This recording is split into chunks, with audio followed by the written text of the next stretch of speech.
Look at your breakfast plate right now. What would you remove first if you had the choice? Because here's the truth nobody wants to admit. Some items on a full English breakfast actively ruin the experience. They sit there taking up space, leaking grease into perfectly good food, or creating flavor chaos that destroys everything they touch. But a few items secretly carry the whole meal, holding the plate together in ways most people never realize. Today, we're ranking the worst and the best, and by the end, you'll question everything you thought you knew about what makes a true full English breakfast. Number 5. Black pudding. Let's start with the one that divides Britain harder than any political debate: black pudding. The blood sausage that many people quietly skip, pushing it to the edge of their plate and hoping nobody notices. It sits there like an unwelcome guest, dark and dense, daring you to acknowledge its presence. And here's the uncomfortable truth: most people don't want it there. The texture is the first problem. Black pudding is chewy in a way that feels wrong next to the crispy bacon and soft eggs. It's dense, almost crumbly, with a richness that doesn't suit the rest of the plate. One bite delivers an intense, mineral-heavy flavor that coats your mouth and refuses to leave. It's not subtle, it's aggressive. And when you're trying to enjoy delicate fried eggs or buttery toast, that aggressive richness becomes intrusive. The flavor profile creates another issue. Black pudding doesn't harmonize with anything else on the plate. Pair it with beans, and the sweetness clashes with the mineral taste. Combine it with eggs, and the delicate egg flavor disappears entirely, overpowered by blood sausage intensity. Even bacon, which pairs with nearly everything, struggles to coexist peacefully with black pudding. They're fighting for dominance rather than complementing each other. Here's the real question: would you honestly miss it? If black pudding disappeared from every full English breakfast tomorrow, would you complain? Or would you quietly feel relieved that you no longer have to pretend to enjoy something that tastes like spiced iron? Most people order it out of tradition or peer pressure, not genuine desire, and that's not a reason to keep eating something that actively makes your breakfast worse. If it disappeared, no one would complain. The plate would improve without it. That tells you everything you need to know about whether black pudding deserves its place on the full English breakfast. Number 4. Ketchup. Ketchup has its place in British food culture. On chips, absolutely. Slathered across burgers, fine. But on a full English breakfast, that's where the logic breaks down completely. The plate already contains tomatoes, grilled or fried tomatoes sitting right there, providing natural tomato flavor without artificial sweetness. The beans come in tomato sauce, adding another layer of tomato goodness. So why on earth would you add ketchup? The flavor clash is immediate and destructive. Ketchup is sweet, vinegary, and aggressive. It doesn't complement the savory elements, it overpowers them. The moment ketchup hits hot sausage or bacon, it spreads like a virus, coating everything nearby in sticky red sweetness that transforms the entire plate into one uniform flavor.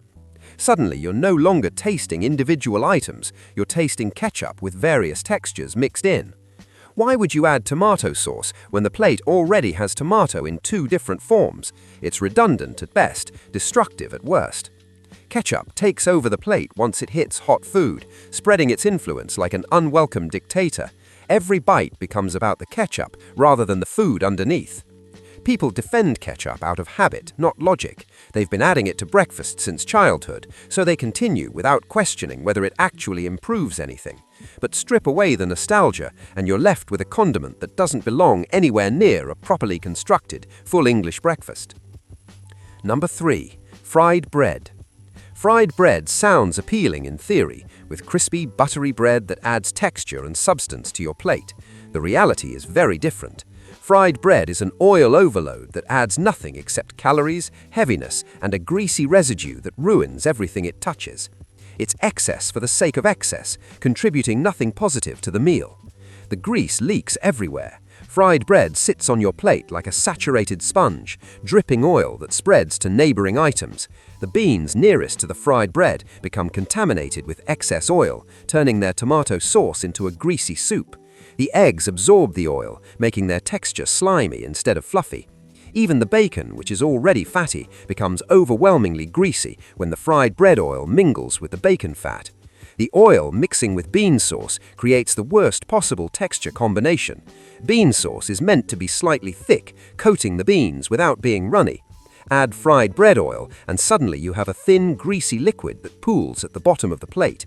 Nothing about this improves the eating experience. It's just excess grease making everything worse.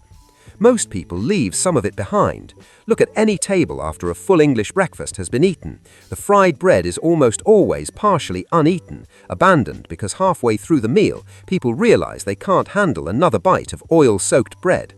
That's not a sign of a quality ingredient. That's a sign of something that seemed like a good idea until you actually had to eat it. Do you actually enjoy eating something soaked in old oil? Because that's what fried bread is. Bread that's been dunked in the same oil used to fry everything else, absorbing flavors from sausages, bacon, and eggs until it tastes like a greasy summary of the entire fry-up. Toast provides everything fried bread claims to offer, but without the oil overload. Fried bread is redundant at best, actively harmful at worst. Number 2. Over-juicy tomatoes. Grilled tomatoes done properly are excellent. They add acidity and freshness that cuts through the richness of bacon and sausage. But over-juicy tomatoes, the ones that haven't been grilled long enough or hot enough, are a disaster.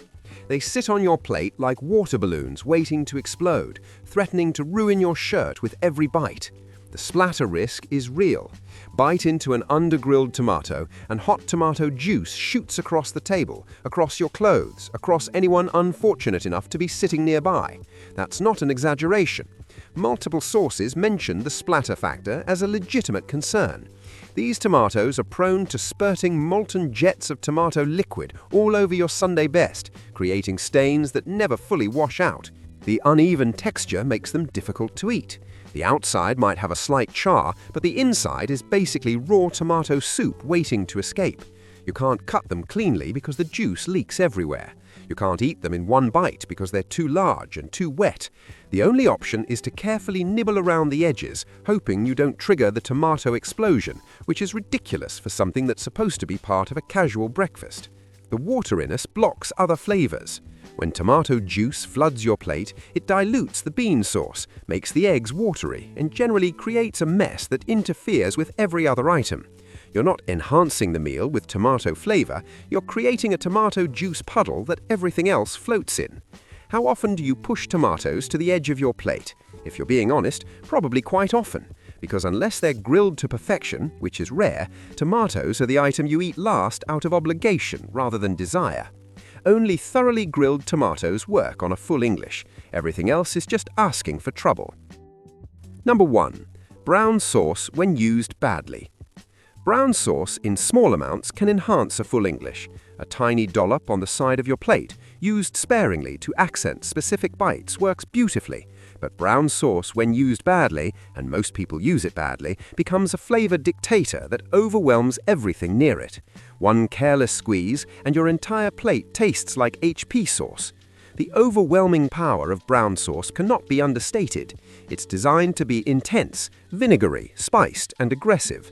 That intensity works when controlled, but add too much, and it shifts the flavor profile of the whole plate. Suddenly, your carefully seasoned sausage tastes like brown sauce with sausage texture. Your eggs become brown sauce with egg mixed in. Your bacon is just a vehicle for brown sauce delivery. The danger of it touching beans or eggs is particularly severe. Beans have their own tomato-based sauce that creates a specific flavor. Add brown sauce, and that delicate tomato sweetness becomes vinegar-forward and harsh. Eggs are subtle, meant to provide richness without strong flavor. Brown sauce destroys that subtlety instantly, turning delicate eggs into spicy, vinegary mush. The spread factor makes control nearly impossible. Brown sauce is liquid enough to run across the plate, but thick enough to coat everything it touches. You think you're adding a small amount to your sausage, but within seconds, it's migrated to the beans, touched the eggs, and created a brown sauce zone that encompasses half your plate. Everything in that zone now tastes identical. Do people actually want every bite tasting like brown sauce? Because that's what happens when you add too much.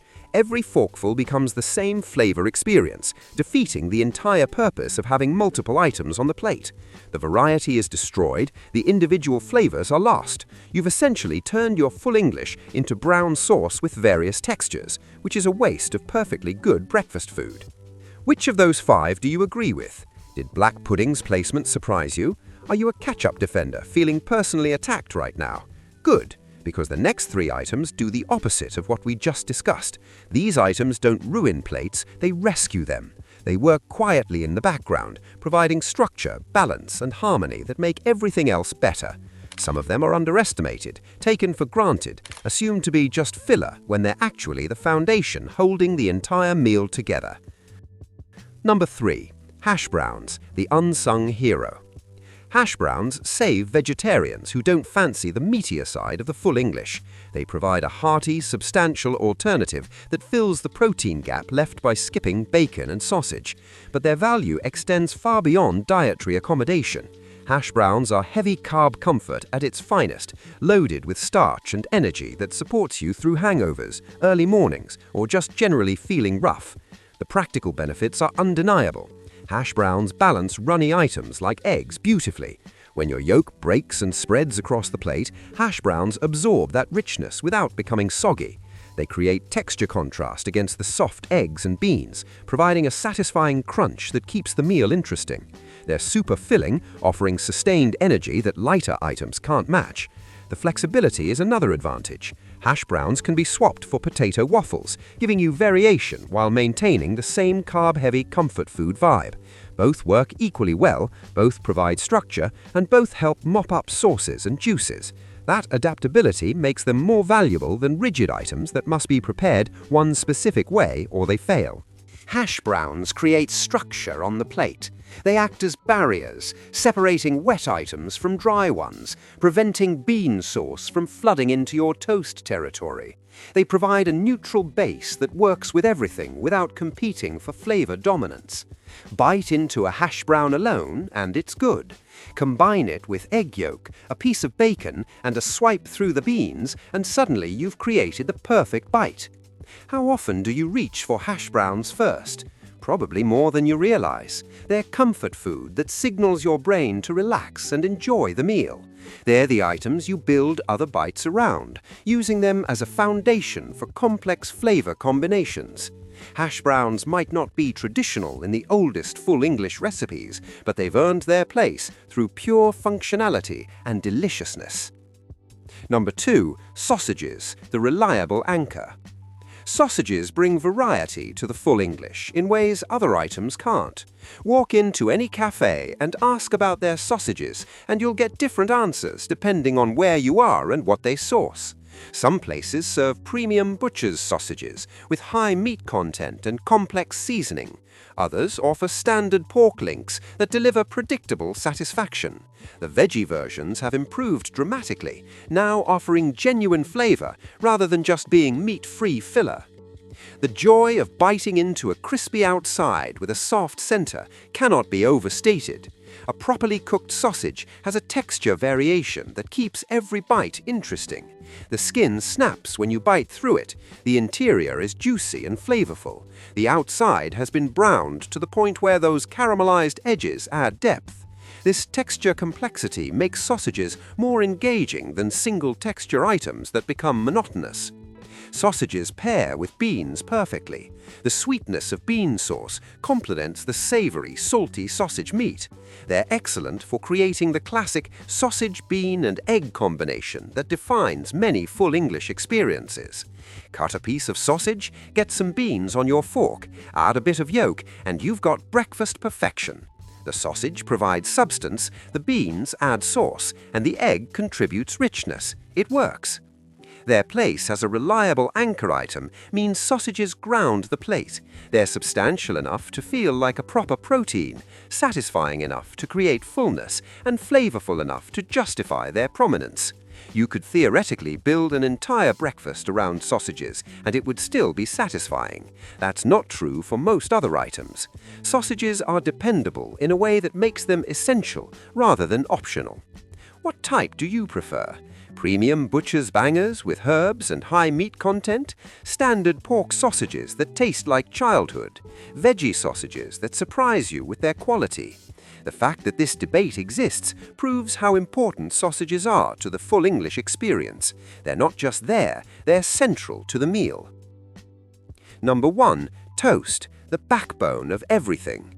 Toast is the backbone of the full English breakfast. This isn't hyperbole, this is an observable fact. Toast unites every item on the plate, creating a delivery system that makes everything else work better. It supports bacon, turning rashers into bacon sandwiches with a single folded slice. It carries beans, providing a vehicle that transforms soupy sauce into a proper mouthful. It holds eggs, catching runny yolks before they spread too far, and creating eggy toast bites that define morning comfort food.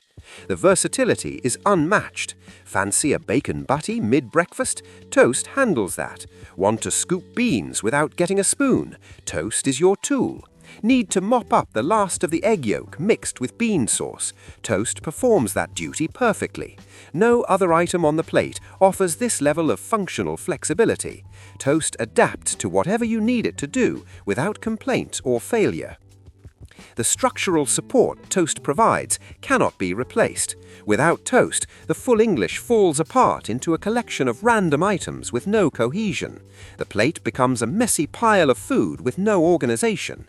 But add toast, and suddenly you have options. You can build bites strategically, using toast as the foundation for complex flavor combinations. You can separate items, creating mini sandwiches that isolate specific flavors. You can clean your plate properly, using toast to capture every last bit of sauce and juice. Toast is filling, buttery, and versatile enough to go with every single item on the plate. It pairs with everything. It enhances everything. It makes everything better just by existing. This is why most people consider a full English without toast to be fundamentally incomplete. You can skip black pudding and nobody complains. Skip the toast and people question whether you're even eating a real breakfast. What do you use your toast for first? Bacon loading? Bean scooping? Egg yolk mopping? Whatever your answer, it proves the point.